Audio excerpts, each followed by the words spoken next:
what is your opinion on an airsoft team at school? And it'd be alright, you know, like, I don't know, you know, it'd be another sport, you know, another way to, like, pay for, like, books and stuff, which we totally care about here, you know. And I would definitely join, you know, if we had it, because, you know, it's pretty fun. It's like paintball, but 10 times more realistic. So would you a lot more intense. So would you have the kids like bring clips and scopes to work on and show them how to use it if they malfunction or anything, like on the field training? Yeah, that'd probably be a good thing to learn. I mean, you know, you don't want to be on the fly and, you know, something jack up, you can't use it, and you're like, well, I'm in a situation now. You have to like borrow someone else's gun or something, Yeah, it's you like, know? bro, give me that. Like, no, bro. It's mine. So you definitely show them how to, you know, unjam a gun if it were to jam on the field, or how to fix a clip and adjust the scopes. Yeah. So would you have this during school or after school, or like for an actual class, or what? I'd probably do it as like a part of ROTC, you know, because it's ROTC. They already learned that stuff. Rifle And, team. you know, plus like learning the rappelling and stuff like that, they can actually apply that on the field, you know. And plus, if they plan on, most people who join ROTC, they actually plan on like joining the military and stuff afterwards. You know, that would give them a whole lot of training in that situation.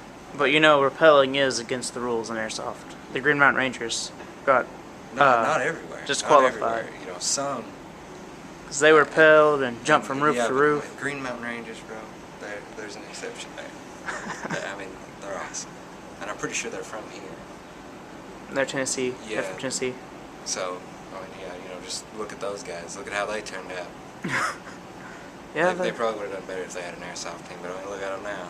Yeah. So would you do it like student based, or would it have to be like you have to know somebody in the team, or could you just come and join? Would you Well, I like have probably interviews?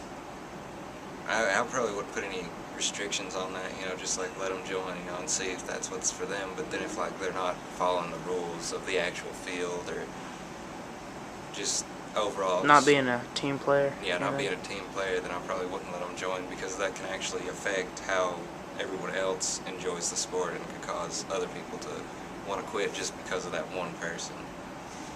So you'd have students just come in and you do an interview, see if they can. Would you do like a exercise test? Yeah, you probably need to do like physical training, which I probably won't do too good at, but you know. As one of the leaders, though, since you're like the co-leader of yeah. one of the other people's teams. Yeah, I would have it like divided up into actual, like they do in ROTC, you know, they got it divided up into platoons and stuff, you know. I would just do that. So would you have experienced people work with new people, or would you just have a group of new kids and then a group of experienced kids? I'd have the experience with the new, because, you know, Show them how to do everything what on good's the it field. gonna do if, you know, you got a bunch of guys over here that have no clue what they're doing, and then these pros over here, you know. Please excuse the interruption. Chelsea Hickman, please come to the front office window. Thank you. But so you would probably do this after school, and then Yeah, probably, because I couldn't really see them having a legitimate excuse for a group of students pulling out guns in the cafeteria or in the gym. cafeteria or anywhere and actually like walking in full combat gear to load onto a bus. I'm pretty sure anybody driving by would be like, Terrorists. terrorists. It's gotta be. So would you do? Would you try to set up competitions for us to go to and play at, or would you just go? Would you just have us train and not do anything, or just? Well, I would actually probably start off, get a good amount of money raised by actually playing in competitions where there's actually prize money. Like there's actually a pretty decent amount of prize money, like $5,000, $1,000, you know, winning. What would you use the prize money on? Would you use it for Well, I would school? actually use the prize money at first to make an actual field here, so that we can actually start hosting competitions and getting money for renting out the field for people and stuff like that, and having the actual team work on it when it needs maintenance and stuff. So it's like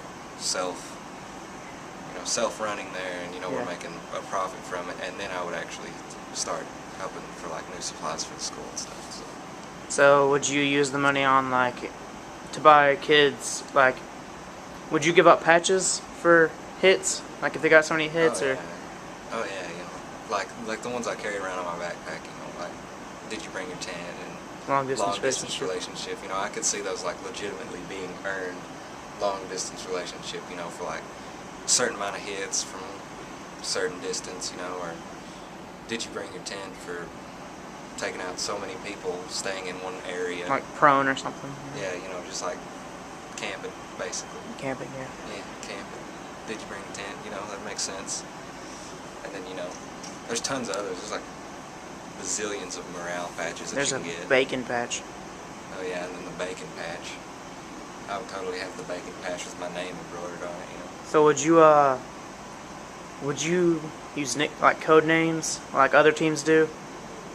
Yeah, probably. Yeah, because that's like military based. They do the code names so that enemy don't actually know their like Names. legit names.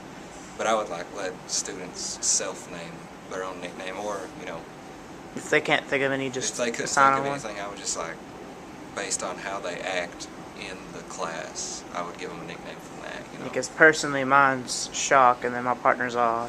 So Yeah. So Shock and Awe. But so yeah, that's- partner-based code names is pretty sweet too. Biscuit and Gravy, Shock and Awe, Alpha and Omega, Alpha and Law and Order. Bravo, Law and Order. Yeah. So yeah, it seems legit. We could do that. I mean, gun laws and stuff don't specifically state that you can't bring an airsoft rifle and have it as a class. So I mean, I could definitely see an airsoft team. Yeah, because RTC legit. has rifles too.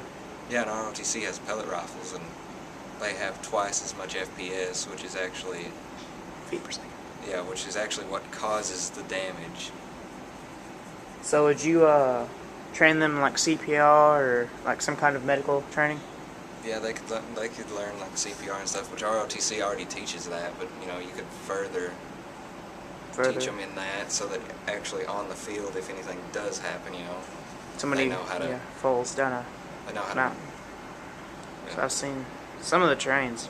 Pretty crazy. Yeah, there's some like serious terrain. There's like really like basically mountains that you have to climb in some situations. Chelsea Hickman, please report to the front office So your immediately. name? Chelsea Hickman.